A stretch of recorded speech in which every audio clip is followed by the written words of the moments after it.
Morning student, हम आपकी हिंदी की बुक क्षितिज का चैप्टर 2 बाल गोविंद भक्त पढ़ रहे हैं, जिसमें हमने यह पढ़ा कि बाल गोविंद भक्त दिखने में कैसे थे, उनके परिवार में कौन था और उनकी संगीत का जादू कैसा था। जब उनके संगीत लोग सुनते थे वो मंत्रमुग्ध हो जाया करते थे कि जिस तरह हम जादू को देखकर एक तरह से आश्चर्यचकित हो जाते हैं, उसी प्रकार उनका जो संगीत था वह उनका जादू भी ऐसे ही था। अब हम आगे बढ़ते हैं।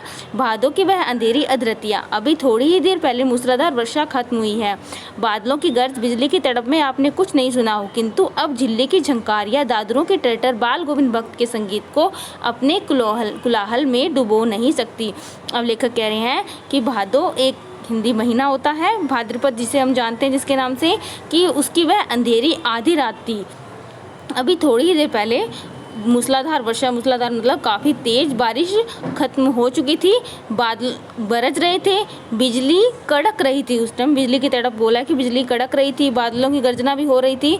उस समय आपने कुछ नहीं सुना हो कि उस समय भी वो बाल गोविंद भक्त जी संगीत गुनगुना रहे थे, भजन कीर्तन कर रहे थे, लेकिन हो सकता है आपने इस आवाज़ में कुछ नहीं सुना हो। लेकिन जब बारिश ख़त्म हो गई है और अब झिल्ली की झंकार यानी कि जो झिंगुर होते हैं उसे झिल्ली बोलते हैं, उसकी झंकार, उसकी आवाज़, या दादरों की टटर, दादर होते हैं मेंढक, इनकी टटर, इनकी आवाज़ बाल गोविंद भक्त के संगीत को अपने कोलाहल में डुबो नहीं सकती। कि जो इनकी आवाज़ है उसकी आवाज़ में बाल गोविंद भक्त का जो संगीत है इस शोर में गुम नहीं हो सकता। इनसे कहीं ऊपर है बाल गोविंद भक्त का संगीत। उनकी खंजड़ी डिमक डिमक बज रही है और वे गा रहे हैं, गोदी में पियवा चमक उठे सकियाँ चिहुक उठे ना। हाँ, पिया तो गोद में ही है, किंतु वह समझती है वह अकेली है, चमक उठती है, चिहुक उठती है। उस भरे बादलों वाले भादों को की आधी रात में उनका यह गाना अंधेरे में अकस्मात कौन उठने वाली बिजली की तरह किसी ने चौंका देता। हम लिख रहे हैं उसकी जो खंजड़ी, जो उनका एक वाद्य यंत्र था बजाने वाला, जो कि डफली से थोड़ा छोटा होता है, वह बज रहा है और वो गा भी रही है कि गोदी में पियावा, की गोदी में उसके पियावा है, उसके पास ही है उसके पिया।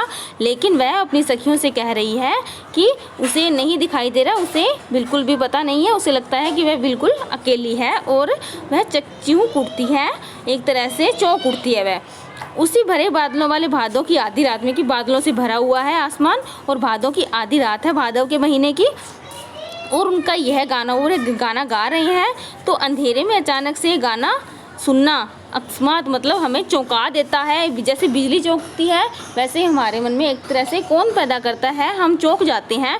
अरे यह सारा संसार निस्तब्धता में सोया रहता, बाल गोविंद भक्त का संगीत जाग रहा है, जगा रहा है, तेरी गठरी में लागा चोर मुसाफिर जाग जा। मतलब वह अंधेरी रातों में भी इतनी जोर जोर से संगीत गाया करते थे कि हर कोई चौंक जाता था।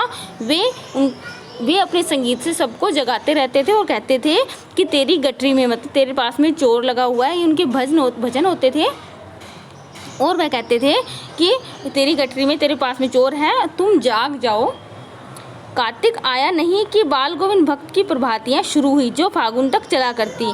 इन दिनों वह सवेरे ही उठते, न जाने किस वक्त जगकर वह नदी को जाते, गांव से 2 मील दूर। अब उनके बारे में बताया है कि कार्तिक यानी कार्तिक का जो महीना होता है वह शुरू ही होते ही बाल गोविंद भक्ति उनकी प्रभातियों का मतलब होता है कि सुबह सवेरे गाए जाने वाले भजन गाया करते थे और वो फाल्गुन के महीने तक चला करते थे। वह सवेरे ही सुबह जल्दी उठकर, पता भी नहीं होता कि क्या समय हो रहा था, उठकर नदी स्नान को जाते। वो नदी पे स्नान करने जाते थे इतनी सर्दी में भी, और वो भी गांव से 2 मीटर दूर, मतलब काफ़ी दूर जाते थे गांव से। वहाँ से नहा धोकर लौटते और गांव के बाहरी पोखरे के ऊंचे भिंडे पर अपनी खंजड़ी ले जाकर बैठते और अपने गाने टेरने लगते। अब लेकर बता रहे हैं कि वह सुबह जल्दी उठकर नदी स्नान को भी जाते थे और वहाँ गाँव से 2 मील दूर, और वहाँ जाकर नहा धोकर अच्छे से लौटते और गाँव के बाहर ही, मतलब गांव के अंदर नहीं जाते थे, वो गांव के बाहर ही पोखरे यानी तालाब होता है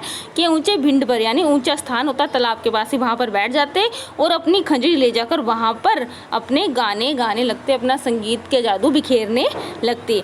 मैं शुरू से ही देर तक सोने वाला हूँ, किंतु एक दिन माँ की उस दांत किटकिटाने वाली भोर में उनका संगीत मुझे पोखर पर ले गया था। लेकर कह रहे हैं कि मैं देर तक सोता हूँ, जिससे देर तक उठता हूँ, लेकिन जो माघ का महीना होता है, इतनी सर्दी वाला महीना, उस समय उनके संगीत ने मुझे उठा दिया। दो दांत की टिटाने वाली काफ़ी ज़्यादा ठंड थी उस टाइम भोर सुबह में, और वह संगीत मुझे पोखर तक ले गया था, उस तालाब तक ले गया था। अभी आसमान के तारों के दीपक बुझे नहीं थे। हाँ, पूरब में लोही लग गई थी जिसकी लालिमा को शुक्र तारा और बढ़ा रहा था। लेकर कह रहे हैं कि इतनी सुबह थी, मतलब इतना ज़्यादा अंधेरा था, सुबह इतनी नहीं हुई थी। जिस समय वो संगीत गा रहे थे उसमें आसमान के जो तारे थे वो भी टिमटिमा रहे थे, वो बिल्कुल बुझे नहीं थे। हाँ, पूरब दिशा में लोही यानी लालिमा आ रही थी थोड़ी थोड़ी, जिसकी लालिमा को शुक्र तारा होता है, वह और बढ़ा रहा था कि जैसे अब दिन उगने ही वाला है, अब सुबह होने वाली है। बाकी का चैप्टर नेक्स्ट वीडियो में।